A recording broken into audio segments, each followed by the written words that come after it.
शायद शायद की बात कर रहा हूँ कि इतना उजला किरदार शायद किसी गुब्बारा नहीं खाता। लेकिन ये बात अभी मैं आज तफसील से नहीं करूंगा, लेकिन इशारा ही काफ़ी है कि इतने रोशन और उजले किरदार वाली शख्सियत जिस पे पाकिस्तान की कौम फख्र कर सकती है, ना सिर्फ पाकिस्तान के अंदर, जो बैरून पाकिस्तान में रहने वाले पाकिस्तानी हैं उनके लिए भी रोल मॉडल की शख्सियत है। बरतानिया में इन्होंने पाकिस्तान का नाम बुलंद किया, पाकिस्तान के परचम को सर बुलंद किया, और पाकिस्तानी कौम के लिए बाइस फख्र शख्सियत है कि बरतानिया जैसे मुल्क में भी इन्होंने पाकिस्तान के नाम को दरख्शां किया। और चौधरी सरवर का अपना दामन भी अल्हम्दुलिल्लाह, जैसे मैंने पहले कहा है, कि उनकी शख्सियत का तरफ उजला है। और अगर कहूँ कि बहुत से दाग हैं मेरी दामन में नदामत के साथ, वो इंसानी गलतियों के हवाले से तो हो सकता है, लेकिन नदामत नहीं है उसमें। कोई ऐसी बात नहीं जिस पे शर्मिंदगी हो, बल्कि ताबिंदगी तो हो सकती है। तो ताबिंदा शख्सियत जनाब चौधरी मोहम्मद सरवर साहब, जिनसे आज हम कलाम हो रहे हैं। तो ऐसा बहुत शुक्रिया आपका कि आपने हमें वक्त दिया। और नाज़रीन, मेरे साथ पैनल में शरीक हैं पाकिस्तान की एक नामवर शख्सियत, समाजी लिहाज से भी और दानिश के लिहाज से भी, और एक ऐसे बेलाग तजिया निगार कि जिन सदाकत के साथ, दयानत के साथ गुफ्तगू करते हैं जनाब एहसान बटालवी साहब। बटालवी साहब, आपका बहुत शुक्रिया कि आपने खुशी तौर पर आज टाइम दिया। तो मैं चाहूँगा बटालवी साहब आज जो ना चौधरी साहब से गुफ्तगू का आगाज़ आप फरमाएं। चौधरी साहब, आपका टाइम देने का बहुत शुक्रिया। आपका नाम एक बड़ा नाम है, सिर्फ पाकिस्तान में नहीं, पूरी दुनिया में इंसानियत के लिए जो आप काम कर रहे हैं, इसमें तालीम भी है, सेहत भी है। सेहत का ताल्लुक पानी से भी है, और आपने पानी में तो बहुत काम किया। लेकिन आप ये कह सकते हैं कि आम लोगों तक वो बातें ज़्यादा नहीं पहुँच रही। हम ये चाहते हैं कि आपकी बातें आम लोगों तक, जो पैसे वाले हैं, जो कर सकते हैं, उन तक भी बड़े ज़ोर के साथ पहुँचें, ताकि उन्हें मोटिवेशन हो और वो आपको फॉलो करें। कि एक बंदा जिसको पूरी दुनिया की हर सहूलत मैसर है, वो अपना सब कुछ छोड़ छाड़ के यहाँ आके बैठा है और यहाँ आम इंसान के लिए काम कर रहा है। इसमें भी थोड़ी सी आप थोड़ा सा टाइम दे दें। बहुत मेहरबानी। बिस्मिल्लाहिर्रहमानिर्रहीम। बटालवी साहब, आपका भी बहुत बहुत शुक्रिया, और बहुत मेहरबानी जो आपने बहुत अच्छे अल्फाज मेरे बारे में कहे हैं।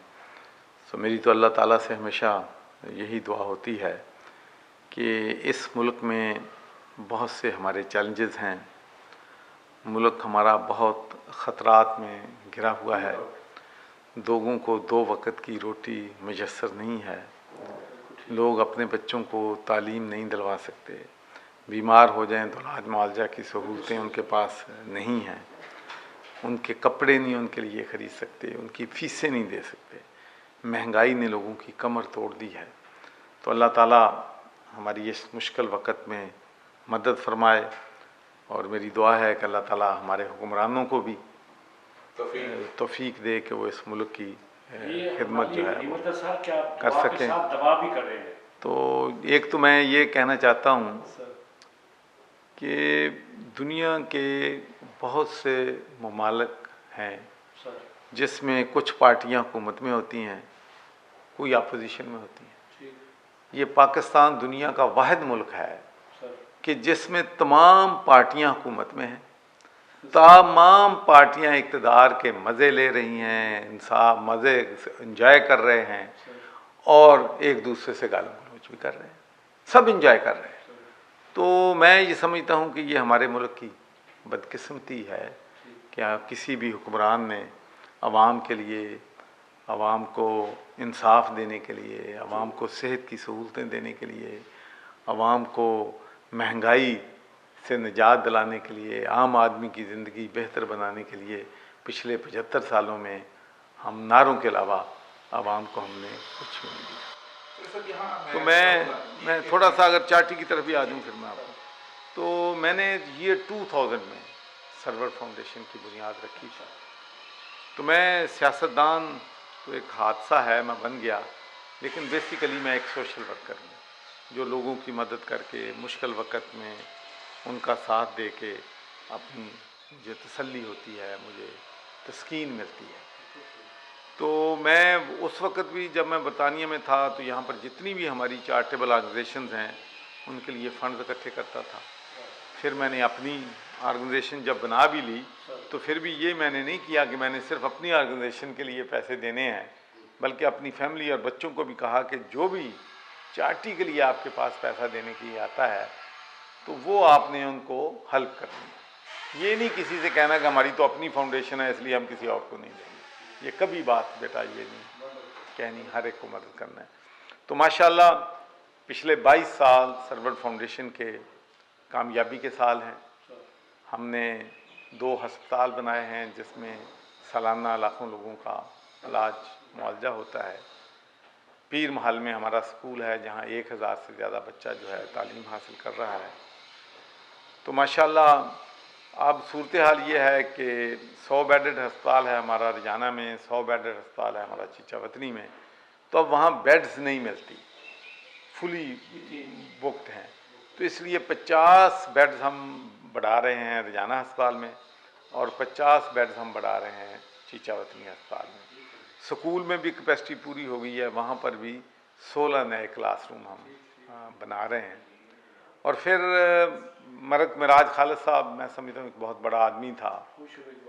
पाकिस्तान में मैंने कम से कम उससे बड़े आदमी को मैं नहीं जानता, जो प्राइम मिनिस्टर इस मुल्क का रहा, नेशनल असम्बली का मेंबर रहा, जिस घर में पैदा हुआ उसी घर में फौत हुआ, दूध बेच के घर का गुजारा चलाता था, अपने स्कूल की फ़ीसें जो है वो देता था, लेकिन तालीम के लिए एक शम्मा ज़रूर जला गया कि बरकी रोड पे तकरीबन 40 एकड़ जगह पे उसने वहाँ पर स्कूल और कॉलेज बनाया जो कि लोगों को तालीम देता है। वो बहुत रन डाउन था, बिल्डिंग गिरने वाली थी, तो मैंने माशाल्लाह वहाँ पर भी 90 करोड़ रुपए के मंसूबे जो हैं वहाँ पर शुरू किए हैं। इंशाल्लाह वहाँ पर हम स्कूल बना रहे हैं, कॉलेज की बिल्डिंग बना रहे हैं, हस्पताल बना रहे हैं, नर्सिंग कॉलेज बना रहे हैं। तो ये बहुत से इनिशिएटिव हैं जो हमारी फाउंडेशन ने माशाल्लाह टेक ओवर किए हैं। उसके अलावा हम पीने के साफ़ पानी में माशाल्लाह तकरीबन 20-22 लाख लोगों को डेली पीने का साफ़ पानी हम फराहम करते हैं। हाँ जी। फिर हमने अपना जो है वुमेन एम्पावरमेंट के तहत 30,000 से ज़्यादा बच्चियां जो हैं उनको ट्रेनिंग, सिलाई, कढ़ाई, बुटीशियन का जॉब करवा के 30,000 बच्चियों को सर्टिफिकेट भी दिए हैं। उनमें से बहुत से ने अपने बिज़नेस शुरू कर लिए हैं, अपने पाँव पे हमारी बच्चियां बेटियां खड़ी हो गई हैं। तो वो काम भी हमारा माशाल्लाह जारी है। तो जितनी भी हम अपने हद्दुल मक़दूर कोशिशें कर सकते हैं कर रहे हैं। उसके अलावा फ्लड्स 2022 में हमने बहुत बड़ा काम किया है। सरवर फाउंडेशन ने LIHS के साथ मिल के 1.5 लाख फैमिलीज़ को राशन पैक हमने डिलीवर किए हैं। 20,000 लोगों का हमने मेडिकल कैंप्स में इलाज किया है। तो मेडिकल कैंप भी हम लगाते हैं, आई कैंप्स लगाते हैं।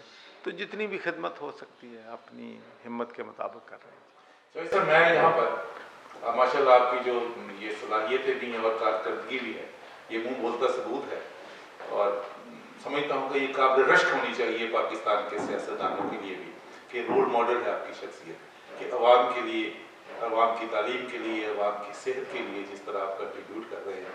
काश ये जज्बा हमारे सियासतदानों में देखने में आए तो ये मुल्क जन्नत बन जाए। मैं ये जानना चाहूँगा कि आप जब पाकिस्तान से बरतानिया में गए और बरतानिया में जाकर आपने न सिर्फ अपना नाम और मुकाम बनाया बल्कि उसके साथ पाकिस्तान को भी आलमी सतह पर मुतारफ कराया, तो वो कौन से मुहर्रकात थे या कौन से अवामल थे या आपकी जो रुदाद सफ़र है इब्तिदा की, वो हम जानना चाहेंगे। क्योंकि जो आप जैसी रोल मॉडल शख्सियत होती है उसकी ये रोशनी की किरणें आम होनी चाहिए ताकि पता चला और भी बहुत सारे लोग पाकिस्तान से बाहर। जी, जब मैं बरतानिया में गया तो मेरे वालिद साहब डोर टू डोर बिज़नेस करते थे। तो डोर टू डोर बिज़नेस क्या होती है कि एक आप सूटकेस में अपने कपड़े पैक करते हैं और 25, 30, 40 मील दूर जो रूरल एरियाज़ हैं वहाँ चले जाते हैं। वहाँ आप डोर नॉक करते हैं, कहते हैं ये मेरे पास गुड्स हैं। कितनी बड़ा मुश्किल, ये बहुत मुश्किल काम है। सर्दियों में बैग उठा के पैदल जाना और फिर समुंदर पार करके जाना फेरी पे या लेक पार करके जाना, तो ये बहुत बड़ा मुश्किल काम था। तो मेरे वालिद साहब डोर टू डोर बिज़नेस करते थे और मेरे भाई की एक छोटी सी दुकान थी। ये मेरे वालिद साहब वहाँ पर गए थे जी 56 में और मैं गया हूँ बरतानिया में 76 में। तो मेरे जी, तो मेरे भाई जो थे और मेरी वालदा ये गए हैं 72 में, 73 में। तो वहाँ पर फिर एज ए शेल्फ पैकर मैंने काम शुरू किया। फिर दुकान जो है, फिर मैं मार्केटें भी लगाता था। जुम्मा बाज़ार नहीं यहाँ होता है, तो ये मैं मार्केटें वहाँ लगाता था, स्टॉल लगाता था। ये पर्टिकुलर कौन सा एरिया था वहाँ? ये ग्लासगो में जी, ग्लासगो के सराउंडिंग एरिया में मार्केट है, ठंडा इलाका जी, स्कॉटलैंड। तो सर्दियों में बर्फ़ पड़ रही है और हम वहाँ पे स्टॉल लगा के ओपन, तो बड़ा टफ टाइम था। कौन सी आइटम होती थी ज़्यादा जो? कपड़े कंगूल्स हो गए, स्वेटर हो गए, गारमेंट्स हो गए, ट्राउजर्स हो गए, जुम्मा बाज़ार। हाँ। तो फिर उसके बाद दुकान बनाई। दुकान के बाद फिर अल्लाह ताला ने हिम्मत दी कि होल सेल का काम शुरू किया। फिर कैश एंड कैरी बना ली और माशाल्लाह हमारी जो है फिर अच्छा। तो सियासत में ये भी एक अजीब दास्तान है कि 1997, 79, 78 में जब जुल्फ़िकार अली भुट्टो को फांसी की सज़ा दी गई, तो हम लोग वहाँ पर कंपेन कर रहे थे, सेव भुट्टो कंपेन।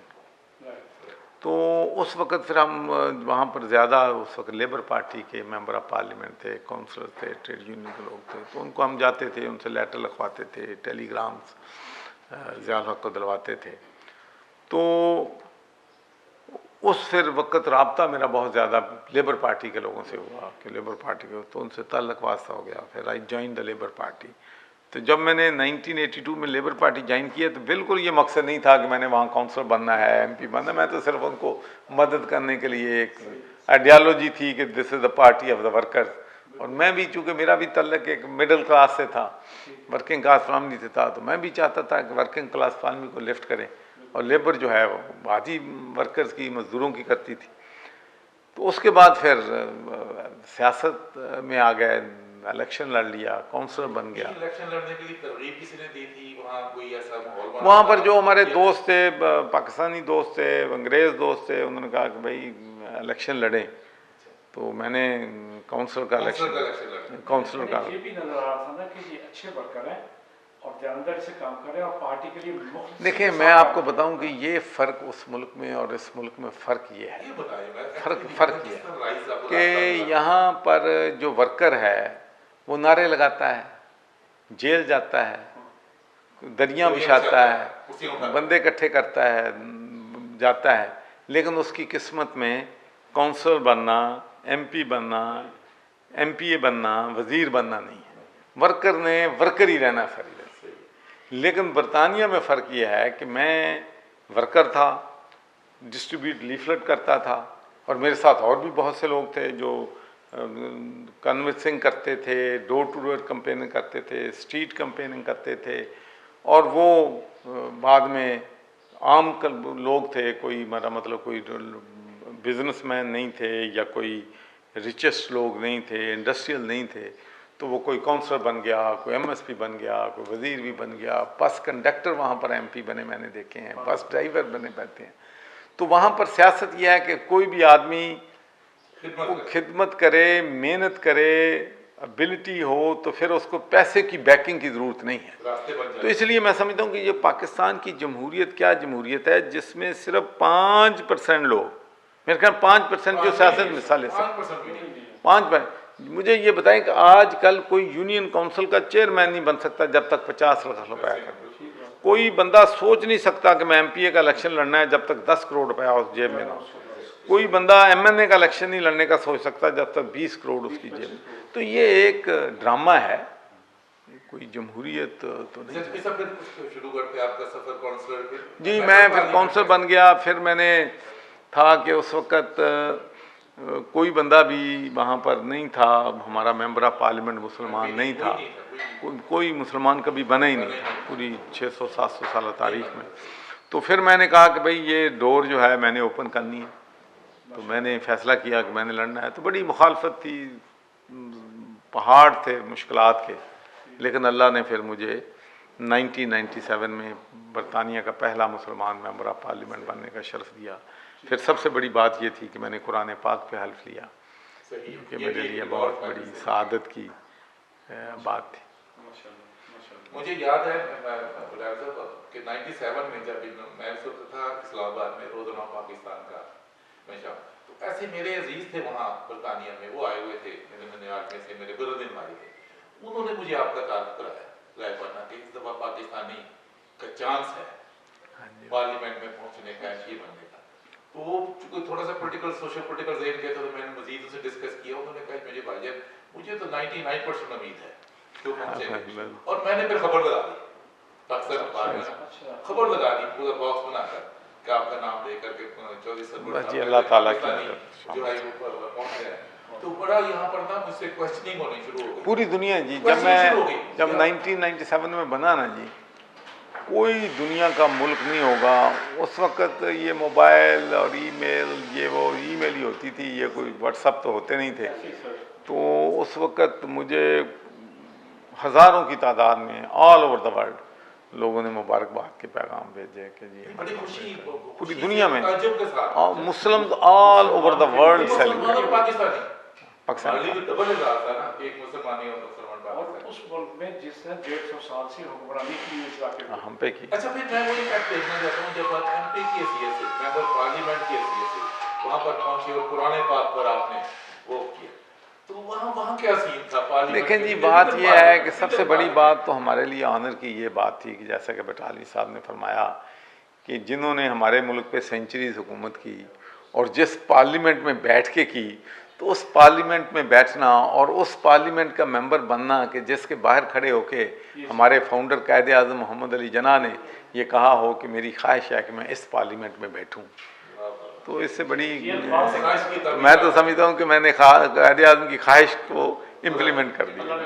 अच्छा, वो जब आपने कुरान पे वहाँ पर वो की ये रस्म हुई, तो इम्पैक्ट क्या था वहाँ पर? कोई मैं check समझता किया हूँ गया कि था? बड़ा Resistance ज़बरदस्त हुई? इम्पैक्ट जी। पूरे दुनिया के और पूरे बरतानिया के अखबारों ने टेलीविज़न पे लिखा कि मिस्टर सरवर ने ओथ जो है वो कुरान पे लिया है। नहीं, मैंने डिस्कस तो करना ही पड़ना था ना, मैंने स्पीकर को कहा ना कि भाई मैंने कुरान पे हल्फ लिया। नहीं नहीं नहीं, दे फेल्ट प्राउड। वरना आमतौर पर आज कुरान की बात यहाँ पाकिस्तान में करें ना, इस्लाम जो कुरान के नाम पर मुल्क बना है, तो कुरान की बात करें, नहीं तो यहाँ पर दफनागुसी एरिया नहीं, करने के वो टाइटल लगा कोई ऐसी बात कुरान के खिलाफ जो मर्जी होता है बोलने दो उसे, लेकिन जिससे चॉइस नहीं, बड़ी बात, बहुत बहुत बहुत बहुत बड़ी बात है, ये कोई कोई छोटी बात नहीं थी सर। देखें जी, मैं आपको बताऊं कि मैं कभी भी